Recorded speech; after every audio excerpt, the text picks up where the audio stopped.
In the previous episode of Green Grassroots of Football, we promised that we'd discuss a technical solution to the issues that grassroots coaches face as part of their coaching journey.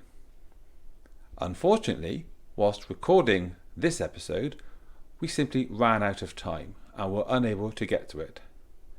For the benefit of our listeners, that technical solution was SPOND, which formed the basis of the report on which this episode is based. With that in mind, sit back, listen and enjoy this episode of Green Grassroots of Football.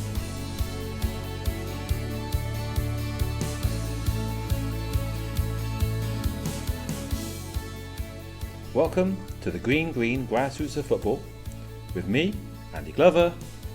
Me, Mark Gunter. Before we go further, I would just like to thank our sponsor, Rachel's Bookkeeping, for all of your bookkeeping needs. Okay, so if you listen to the previous episode, and we highly recommend that you do, it's a cracking episode, then you'll know that this is the second part of a two-part special, where we are looking at what it means to be a grassroots football coach, with this episode looking at some of the biggest administrative difficulties facing coaches. We are joined again by our special guest, Ben Giressitano. Hello, Ben. How are we doing, Andy? Well pronounced. Thank you very much. And again, Ben will be sharing his knowledge and experience for the benefit of our adoring listeners. Okay, so rather than starting off this pod with a quote, I will start with some facts drawn from a 2019 report which was commissioned by SPOND with support of Sport England, UK Coaching and Street Games, which surveyed close to 1,000 coaches from across a range of sports. So, every week across the UK, over 3 million people give up their time to coach young people and adults in a sport they love. Thanks to them, 8 million of us are able to enjoy grassroots sports. Many coaches cite administration as a necessary distraction from what they love to do, which is coach, with ever-increasing demands from participants, their parents and carers for up-to-date information on selection, venues and times. So, right, now I've got some stats and I'll read those out and then we'll sort of kind of come back into it. 72. This is from the SPOND and Sport England, UK Coaching, Street Games report. This is kind of the highlights of it, or lowlights if you want to call it that. 72% of coaches are not paid for their role and do not receive any remuneration. 54% of coaches have considered quitting because of the challenges they face. 62% say they feel unappreciated. 33% of coaches say players not turning up is the biggest challenge they face. 32% say lack of funding is a significant problem. 24% spend over 7 hours a week on admin to organise the game in advance of playing. 36% of coaches say an aggressive parent is their biggest fear. 300,000 UK coaches have considered quitting because they don't feel appreciated. 28% of volunteers say they have not received enough information and training on GDPR. So, First of all, 72% don't get paid. Who's the other 28%? How are they getting paid? In grassroots sport? Yeah. How's that happening? How are they getting paid for that? Well, I think they surveyed coaches. Right, yeah. Yeah, they surveyed coaches, didn't they? They surveyed close to 1,000 coaches across sport. Right, okay. And didn't you say that your gymnastics coach is paid? You do gymnastics, do you? I'm very good at gymnastics. Wow! Give us a cartwheel. Didn't you say that one of the coaches that ballet gets ballet? paid, So yeah, so if it's a ballet coach, they would be paid. Yeah. So there is a certain number who are coached, and if they are If also that's grassroots football coaches, though, I'm no, available this for a is job the if they want to pay me. I'm quite happy. this is a cross sport, and it could be things like, for instance, people like Bristol City and Rovers, they use coaches in the community to go into schools. They are paid. Okay.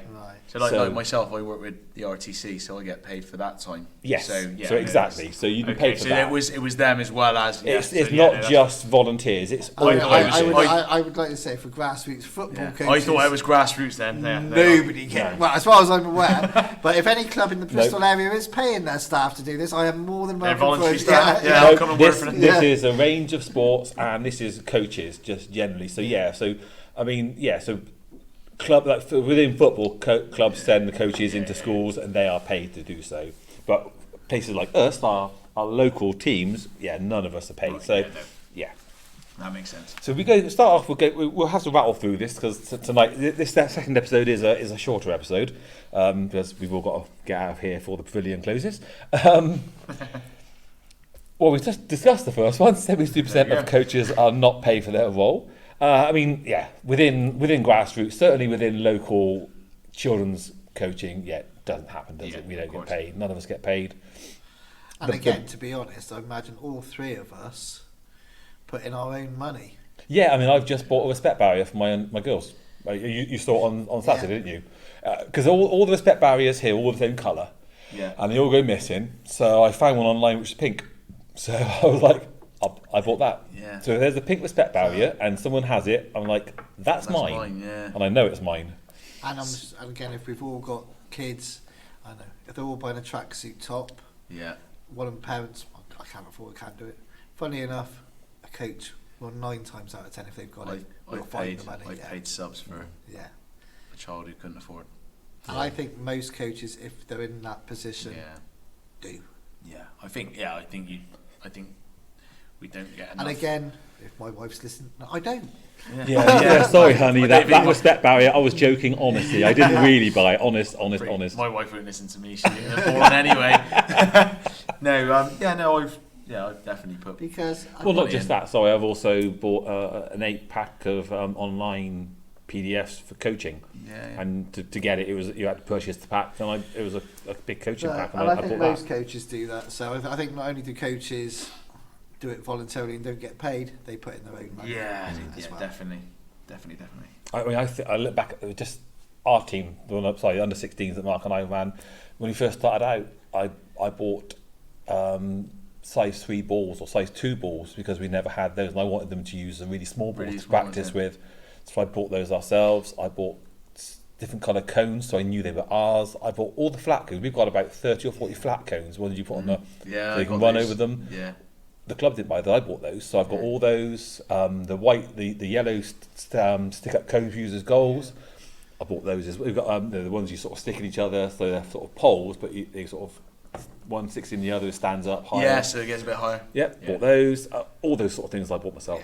So yes, it's good because I can now move on to my next team, and at the end of it, I can go, actually, I want to give this to my grandson who's coaching. Yeah, I can do that rather than go to the club. Yeah. But in the short term, yes, I bought all that sort of stuff. So not been paid for any of it.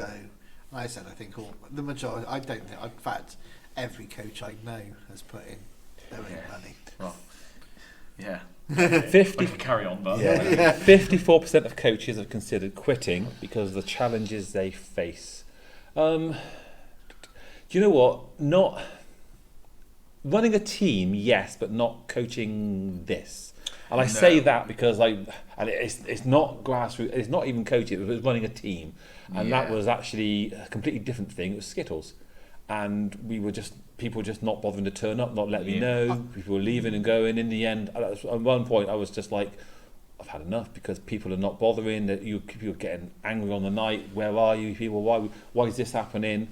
It's not. I know it's not football. But still I have got to a point. You're organising things. You're turning up. You're still paying subs. If it's 7-a-side or 10-a-side skittles, and you've only got 6 or 9 or 8, you still have to pay the person who hasn't turned up. Yeah. And if you're the captain, which I was, and everyone's gone, you're not going to ask the people who've gone, everyone else, by the way, this person not turned up, can you give me a couple of pounds to make their...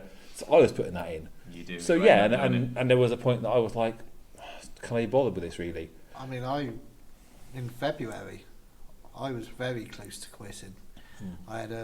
We had an incident. It was bizarrely, it was going back to what we were saying. That it was before a Spring Cup final for my team, and it was a big thing. And then on the Saturday night, I was dealing with, bizarrely, somebody else, another team manager who was questioning my integrity, questioning all sorts to me. And this went on till 11, 12 o'clock at night on the Saturday night.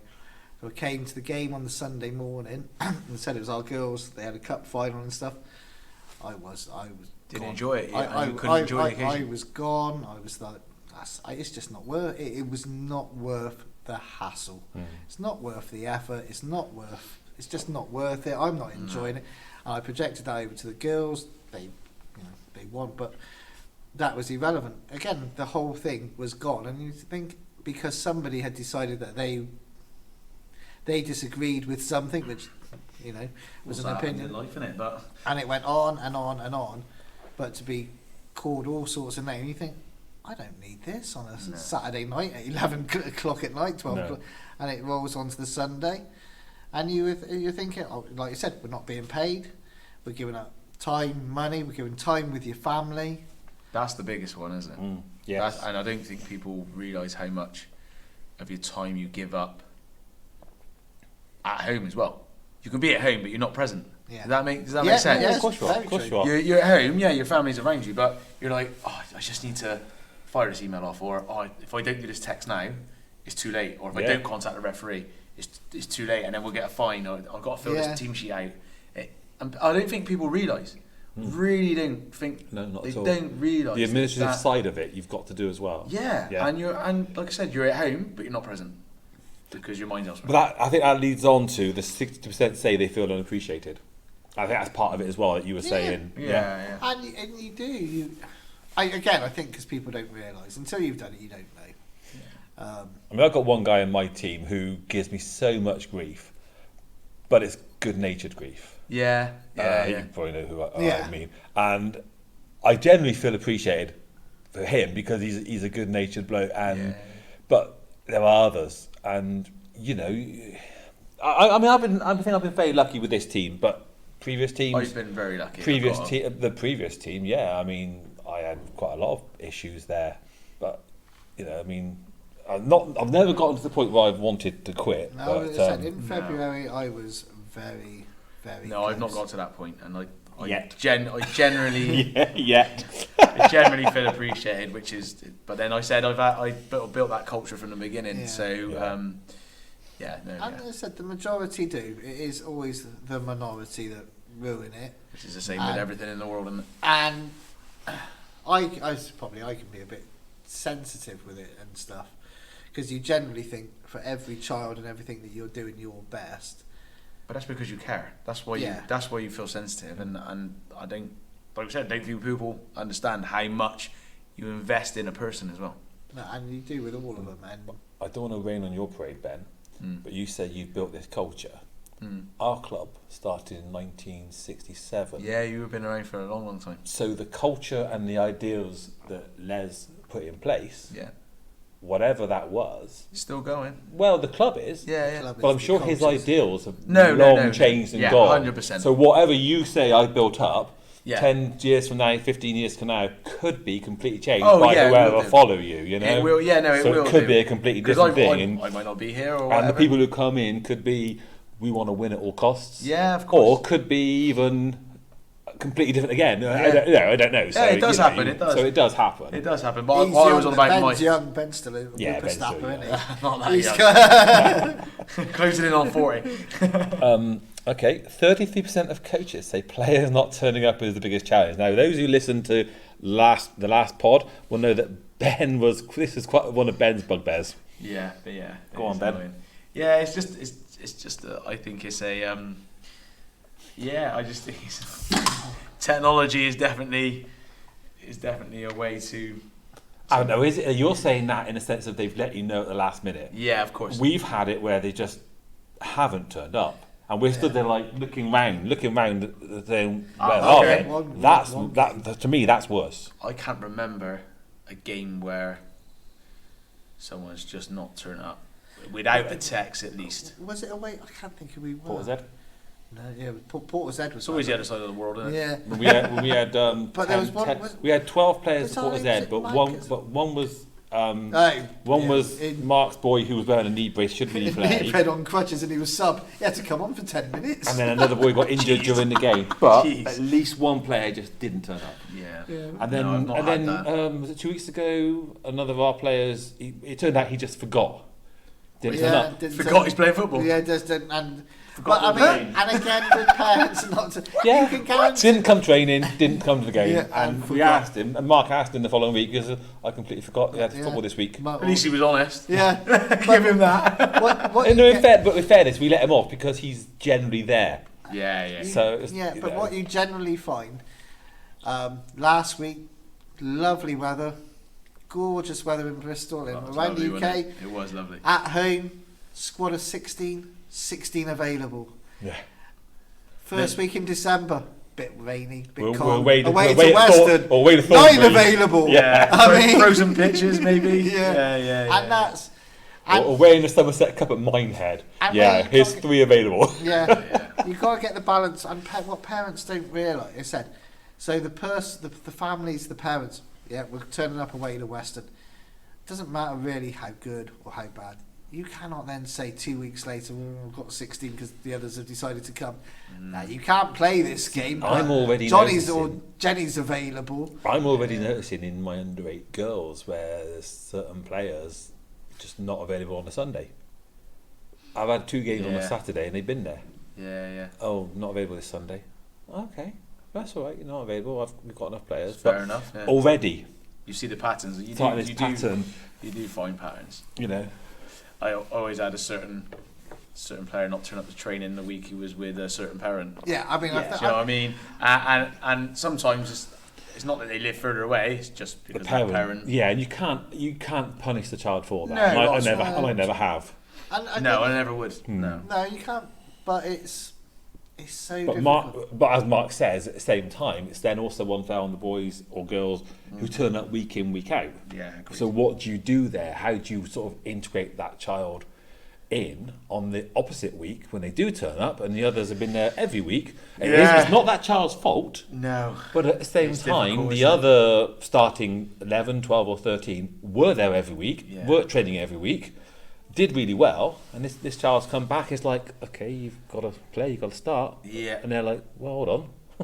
We were Yeah, here. and that's where you've got to try and set the precedent of like, we are going to rotate you starting 9, 10, 9 or 11, 7, whatever you're playing 5-a-side, whatever. Yeah. And again, I think the parents, if they're honest with you and speak to Yeah, you, if they tell you originally, then that helps. It's when it does help, doesn't it? Because then you can tell You the rest of the yeah. squad that. Yeah. what's And then the going on. kids understand then as well, don't they? And then the rest of the I mean, parents understand. again, there's parents within the girls, I'm sure the boys section, where mum and dad have split up. Dad lives 100 miles away. Yeah. So It's they're hard, only isn't it? available every other week. Well, if you had know that. that, If they up tell you front, that up front, perfect. perfect. We had you that know about what- 6 years, yeah. didn't we, in our team? Yeah. Yeah. Remember that lad in our team about Yeah. 6 years? I'm not going to mention names, about 6 years ago, didn't he? And it happens. But if parents can be honest and upfront, it's the ones that say available, not And then available, and then don't show turn up. And Yeah. then you think, oh. But what annoys they said again with a lot of teams, certainly with the girls at the moment, we have to rotate girls out, and we're saying right. So this week, and then a girl who's due to play doesn't turn. You think, Well, So let's give so-and-so the could have example of our tournament, shall we? Where girls said they were available yeah. I mean, I could look at it and said and again. then didn't turn up. What a coach is done. So we've been planning our tournament for months. It was about a year, wasn't it? Yeah. Because we took Doing part in all it. that, and then our team, our age group and stuff, they all wanted to play. It's the locals. Yeah. So I made the decision. My daughter will not play. I've organised it. I've done it. I've helped organise and done all that. Yeah. My daughter will not play, so children can play. Yeah. And then 2 don't turn up on the day. Yeah, and you always, it's funny how you always punish your own child. Not punish, but it's like, that's the easy option, isn't it? Yeah. Like, I would, and I still do, when I'm picking the team, I go, oh, do you know what? I might start Evie, but she'll be my first sub because it's easy to take her off. Even if she's playing out of her skin, you know what I mean? Even if she's the best player on the pitch, I'll go with coach, it's easy to take her off. Yeah. 2.5 years in, we started sub every game. Yeah, and you do it. Every game. You do it. Yeah. Why do we do it? Don't know. We give up our time. Oh, I can remember my first team, the year above me, 2 years running, the manager's boy was player of the year, and I berated him saying he's got to be player of the year. I can't. No, he's got to be player, and he wouldn't do it. I would never He was vote. clearly player of the year. I would never vote for my own daughter to be. But this lad was clear, head and shoulders. And it was only when he eventually started doing things like player of the year, his kid was winning year in, year out. Yeah, because his peers. The players Well, clearly saw yeah. it. He wouldn't You do it himself. just don't do it. You're, again, I suppose for a coach, and you got to be honest, most people who coach a football team has a child playing within they do. that team. 99%. And so coaches we all might say, what's it like to be what it's like to be a coach's kid? God only knows. Well, actually, I you know was a what? coach's kid. Yeah. Do you know what? Funny enough, at least 3 of managers' children won player of the year this year in our team, in our club, and they won it last year as well. And all 3 years, all 3 children, both years, the managers have announced the players have chosen player of the year. Yeah. And it's almost like I can't give it, but I know what will happen if I let the children do it. Yeah, yeah. It's the right thing to do. Yeah, so like a player's player or So something. if you let the players choose player of the year rather than you, what could happen? If you let, so I'm sorry for listeners, I'm pointing at Mark, and now I'm pointing at Ben. It's rude to point. And now I'm pointing at Ben. If you let players choose your player of the year, what could happen? If and you would never give it to Ely, and No. you, Mark, would never give it to Ely. But if you let your children choose player of the year, there's a chance they'd win it. We've done So it's parents. unfair on your own children. We do parents player of the year, and proud as a coach and proud as a parent, Evie's won that award. And I was just like, I'm well enough now, and it was like the immense pride that like other people They have do. have acknowledged. Like she might not be the best, but she might put in the most effort, or like she has to deal with me, and that's no easy feat. And this is a discussion about players not turning up, by the way. We digress. We've got to get it back. Anyway, Yeah. we better get it back because We're back on track. time is going on.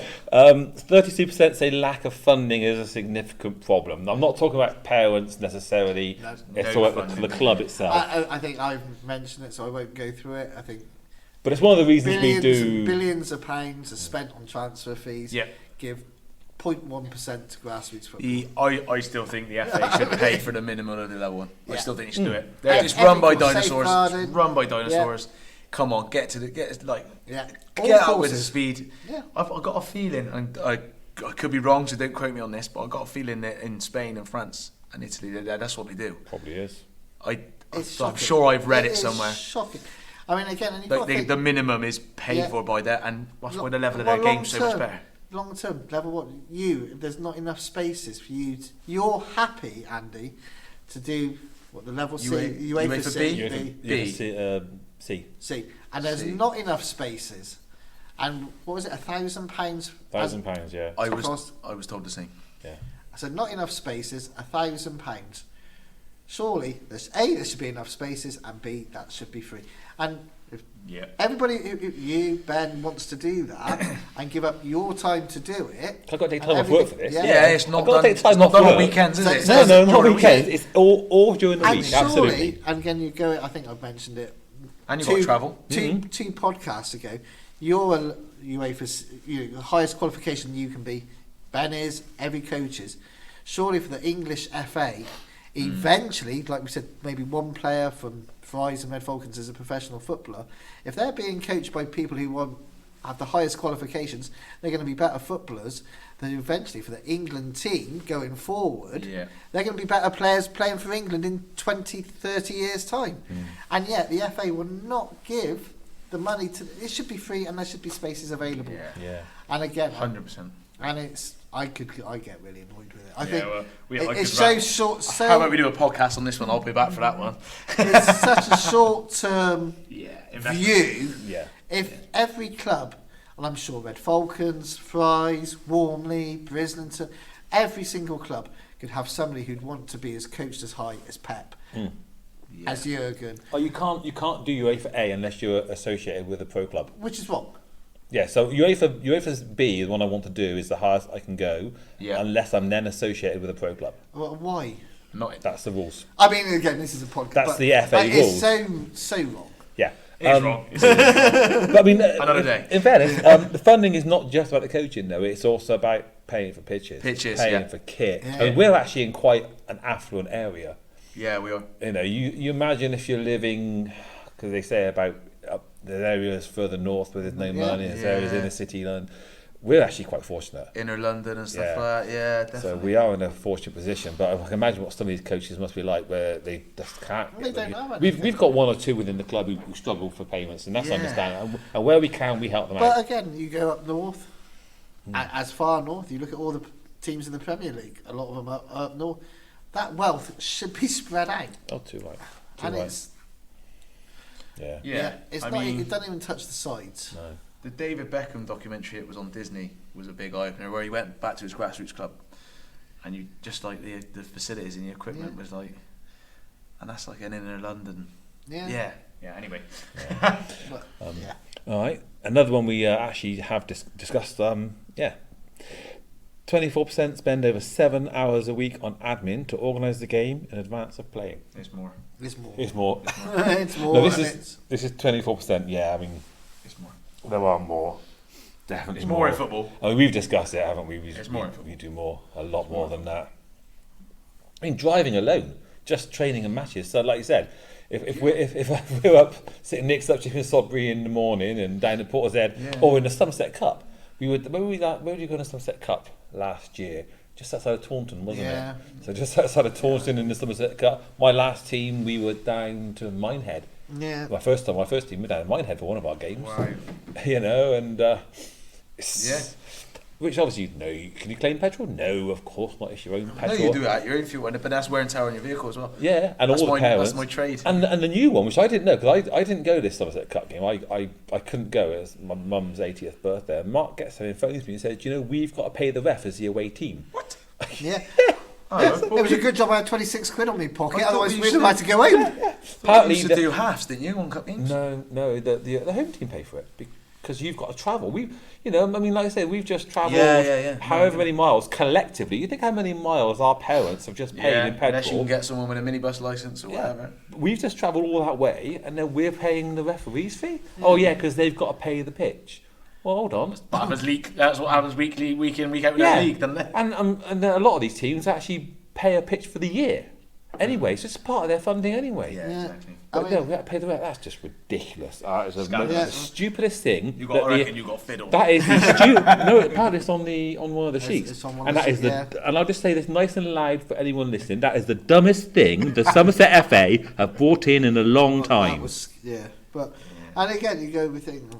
I must admit, I just looked at my phone for admin and stuff, and my WhatsApp. I've got 5 different groups. And I can guarantee, not one of these things will be perfect. They will all be Fry's JFC related. And look at it, they all are. Yeah. 5 if I look different at groups. mine now, I got my committee group is chatting. My under 7s group's chatting. My under 11s girls group. I've had a private message from 2 coaches. Yeah, it just goes on and on. So, and that's within an hour and a half. I mean, Saturday mornings. Look at mine. My wife's contacted me. No. Saturday mornings, do the Wildcats. Yeah. Then do me under 10s coaching. So I'm here from 8 o'clock, finishing the coaching at 12, and then I spend an hour and a half going through messages. Admin. We have to rattle through this. We've got like 10 minutes left. We'll be alright. 36% of coaches say an aggressive parent is their biggest fear. Yeah. That's 1/3 That's 1/3. Now, is it their biggest fear or they've had experience? Do you think? Yeah, potentially. I mean, and is that a home parent or an away parent? As you said, as the referee experience. Yeah, I mean, an aggressive. You get parents who obviously think, unfortunately, their child is. Well, no, hold on. You say that. What was it you said in a recent pod at the start of the summer about a tournament, a kids' tournament or a women's tournament, and it was fighting? Yeah. So it's there. I mean, the fighting and stuff unfortunately happens. So aggressive parents. There they are. And they are all aggressive. And what they say. Do we get? I mean, and like I said, why I wanted to quit wasn't a parent. But you do get messages, and you think. I mean, we've had an incident with.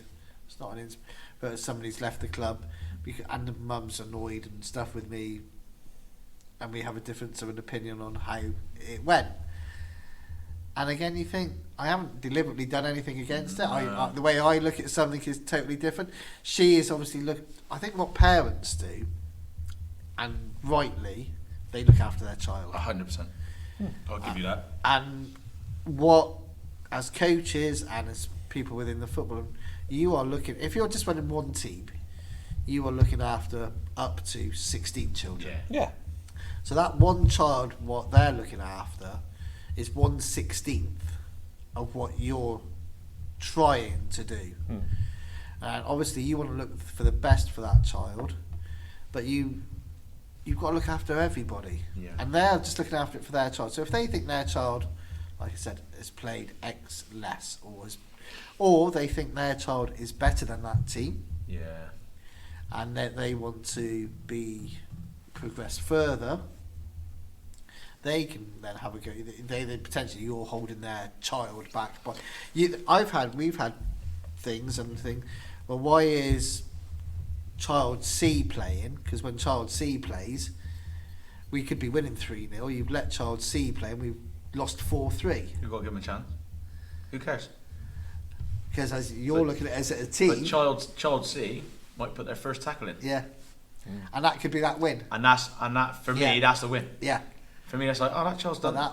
the parent, For weeks and weeks, wouldn't put a tackle in. Nice, put a tackle in. There we go. that's my winner. I said that to you in the previous podcast. That's my winner. I said in the previous podcast about how I've had a parent sit in front of me saying we've got to change that goalkeeper in front of the parent of the goalkeeper. Why? Yeah, I mean, no, it's so ridiculous. and that's because and they're looking after their child. They're not looking after. I mean, we all try to treat every child the same. Yeah, and that's so you do get parents who, Majority, obviously. yeah. This is another appreciation one. 300,000 UK coaches have considered quitting because they don't feel appreciated. So this is not about anything other than appreciation. Now, No. not from our experience, but that's still a massive amount. Just because there's no appreciation there, just as in appreciation for what you do. I think we've covered that people don't appreciate what actually goes into it. Yeah. Not to the degree that I've said. We're going to say I've had enough. No. But I don't think that a lot of people understand just how much no, goes they into don't. it. Do they? No, they don't. And then finally, 28% of volunteers say they've not received enough information and training on GDPR.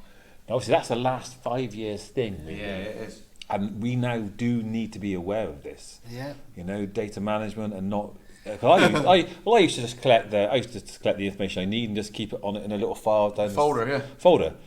Yeah.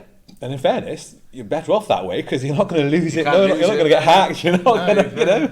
100%. But that's the thing. Actually, that it's more dangerous these days. You've got to put it on computers, and if you're going to lose multi-fat and all this, and again with modern technology, you can put stuff out there which you're not. By accident. I've been guilty. We heard something. I heard something about a child that was generally concerned about. Wanted to show it within the coaching group, and with an individual, rather than there had been a separate group had been set up for this person's birthday. And I put it on the birthday group, which went out to all the parents about the child. And it's easily done, though, isn't it?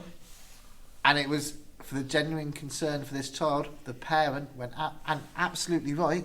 That I'd put out some information that the whole team had seen. That genuine mistake.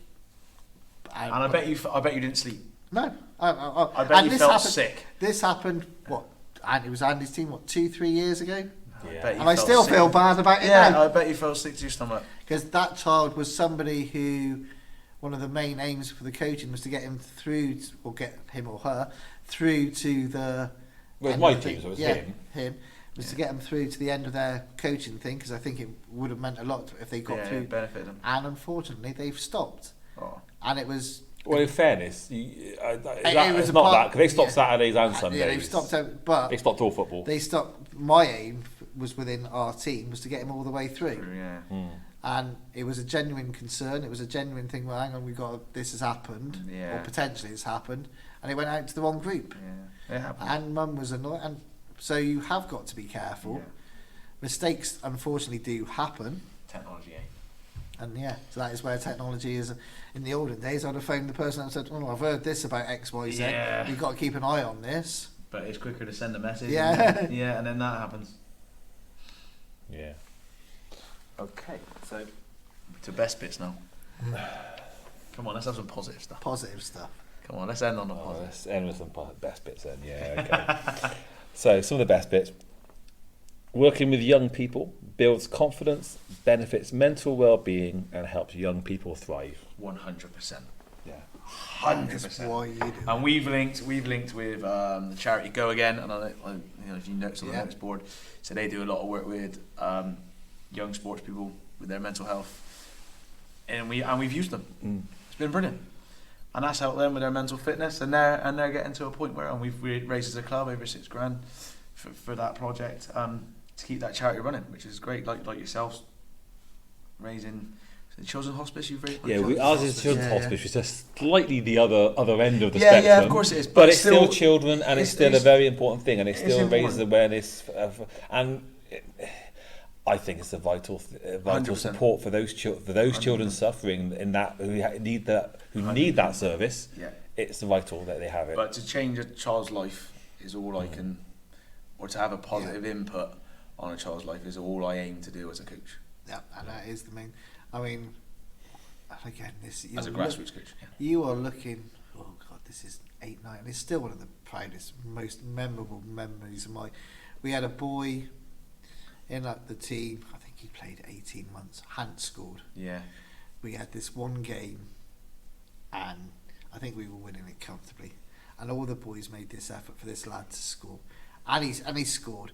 Had the biggest cheer of the season, the biggest thing. Smile. All the boys, picked him up after, mum didn't and they? All dad, sorts. and that's what it's about. Yeah. It's 100%. about the small little wins. It's about him scoring that first goal, them being part of a team, and having a positive influence. I think I'm not sure you might say, but you've done the third, fourth team, and you still get people. You get people who you've not seen, don't you, in the supermarket? Oh, you bump into them, yeah. And they come in, and you've had a positive impact on their life.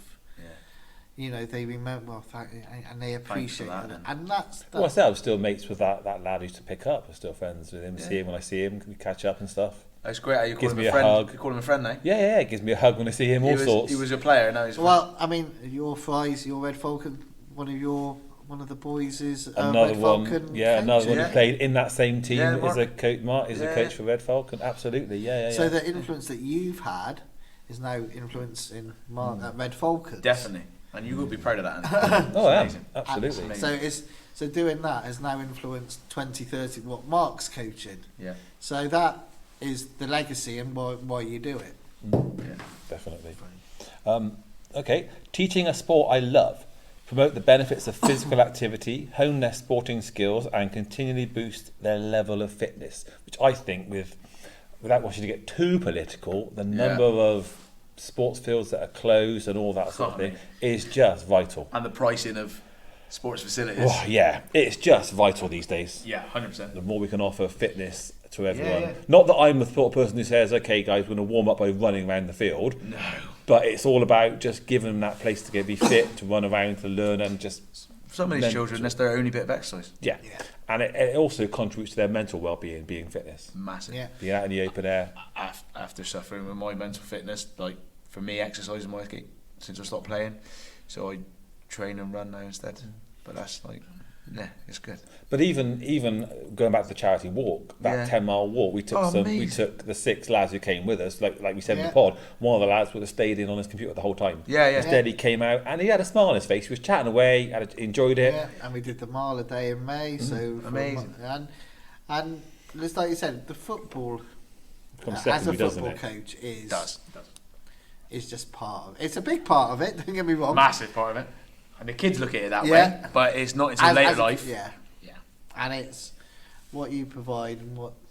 It's like, again, what all the charity events. That's again what they will remember rather than we lost 3-2 to St Nick's on a November the whatever. They ain't gonna They'll remember that Christmas party or that Halloween party where they wrapped you up in a toilet roll for a bit of fun, see who can do it. You know what I mean? Like, it's just... All right. Okay, last one. Giving back to my community. Volunteer sports coach acts as a catalyst for improving local communities. Now, I know Mark, certainly, the things you've done. It's my driving force. And again, you get inspiration, as I said, you would say, from Red Falcons and their philosophy, and what we try and do now within the girls section and now the boys section of Fry's, the community section and everything we do, the charity, everything you can do within the community. I'll be honest, one of the big things I look at it from a selfish point of view is for my children within the community. If either any of those 3 idiots were out and about when they're 18, 19, 20, they've had too much to drink, within that community, hopefully, there is a Red Falcons player, a Fry's player of 20. Recognises what the hell are you up and gets you in. Yeah. And 100%. You look out for each other.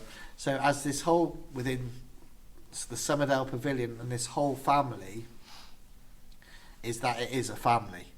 As I said, you could look at Red Falcons, Fry's, but here, I look at it as you are one family. It's just one club, actually. Do you know what, fun enough, my first team, you put that in a team letter once, that I had players from Whitchurch, I had players from Downend. I said, one of the good things is I like to think that if they were ever in town together, the player from Whitchurch saw the player from Downend in trouble, he'd go and help him. Precisely. And the same, and vice versa, because they were part of a team.